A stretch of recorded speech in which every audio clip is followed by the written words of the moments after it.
ఇష్టానుసారంగా దోచుకునే పరిస్థితికి వచ్చారు. ఇన్నోవేటివ్గా చేశారు. కడాన దేశ అసైన్మెంట్ భూములు లాగేసుకున్నారు. కడాన ల్యాండ్ ఎక్విజిషన్ పేరుతో పేదవాళ్ళకి ఇచ్చే ఇంటి జాగాలో కూడా పెద్ద ఎత్తున దోపిడీ జరిగే పరిస్థితి వచ్చింది. ఒక్క భూముల కుంభకోణమే 40,000 కోట్ల రూపాయలు. విశాఖపట్నం బలవంతంగా రామానాయుడు స్టూడియో భూములు కానీ దస్బల్లా కానీ మొత్తం ఇష్టానుసారంగా చేసుకొని కడాను ఎప్పుడు అడుగుతూ ఉంటారు ఉండేవాళ్ళు కొంతమంది.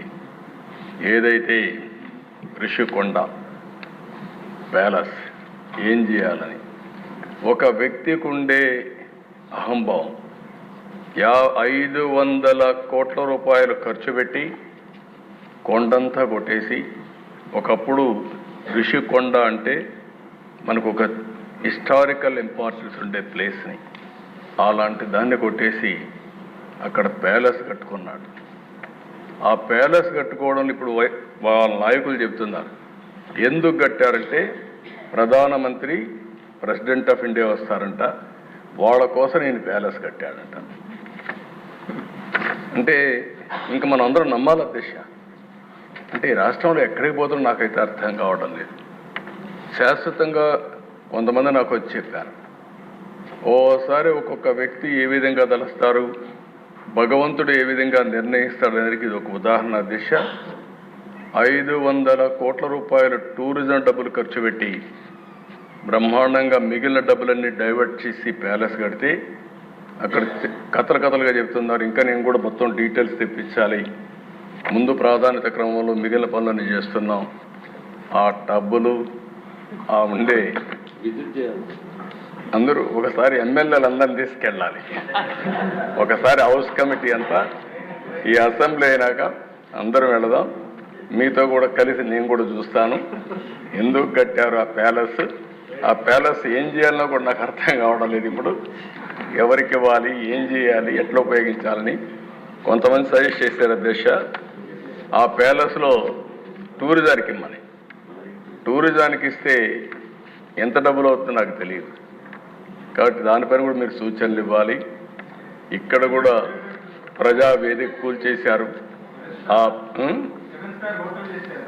7 స్టార్ హోటల్ దానికి మేనేజ్మెంట్ మీకే ఇస్తాం, ఆ వడ్డీ అయినా వసూలు చేసి మాకు ఇవ్వండి. ప్రజాధనం అది ఎంత డబ్బులు వస్తుందో చూసుకుంటే ఒక 7 స్టార్ 9 స్టార్ హోటల్ కూడా ఏం పనిచేయవు అక్కడ.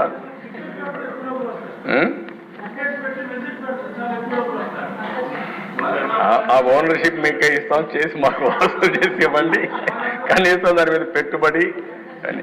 అంటే పలక్నమా ప్యాలెస్ కరెక్ట్. పలక్నమా ప్యాలెస్ కూడా కొన్ని రోజులు పెట్టారు, తర్వాత టాటా తీసుకున్నారు, ఎందుకంటే ఓల్డ్ ప్యాలెస్ కాబట్టి. ఏదేమైనా అది కూడా నేనే అప్పట్లో దోహదం చేశాం, ప్రజలకు ఉపయోగపడుతుందని. మీరు కూడా ఆలోచించండి. 2 విషయాలు నాకు సజెషన్స్ ఇచ్చారు. ప్రజావేదిక కూల్చారు, అక్కడున్న డెబ్రిస్ కూడా తీయలేదు. అందరూ చెప్పింది దీన్ని తీయద్దండి, ఇక్కడి నుంచే అమరావతి కక్షగా అభివృద్ధి చేయడానికి ముందుకు పోదాం, ఇది ఇట్లే ఉండాలని చెప్పారు. తప్పకుండా అట్లే పెట్టడానికి ప్రయత్నం చేస్తాం. ఇది కూడా ఋషికొండ మీద ఉండే ప్యాలెస్ని ఏం చేయాలో మీరు కూడా ఆలోచించండి. దాన్ని కూడా శాశ్వతంగా మనం ఏం చేయాలో ప్రజలకు కూడా పెట్టే పరిస్థితిని చేద్దాం. అంటే ఆ దిశ ఇది చూసిన తర్వాత ఒక విద్యుత్ రంగంలో 1,29,000 కోట్ల రూపాయల అప్పులున్నాయి. ఒక్క మైనింగ్ డిపార్ట్మెంట్ 20,000 కోట్ల రూపాయలు దోచుకున్నారు. ఇసుకే కదా దిశ. కడాన ఇక్కడ ఉండే వాళ్ళందరికీ అనుభవం ఉంటుంది. మెటల్ క్వారీ ఎవడైనా చేసుకుంటే అది కూడా లాగేసుకున్నారు. అంటే దాన్ని కూడా భరించలేకపోయారు. ఎవరైనా సరే ఇసుక దోపిడీ జరుగుతూ ఉంది అని రోడ్డు మీదకి వస్తే ఇంటి వద్దనే వాళ్ళందరినీ నిర్బంధించి పోలీస్ కాపలాలు పెట్టే పరిస్థితి వచ్చారు అధ్యక్ష. ఇంకో పక్కన అధ్యక్ష ఒక్క ఎక్సైజ్, ఇది ఒక కేస్ స్టడీ. మళ్ళీ ఇంత ధైర్యం ఎక్కడి నుంచి వచ్చిందో తెలియదు.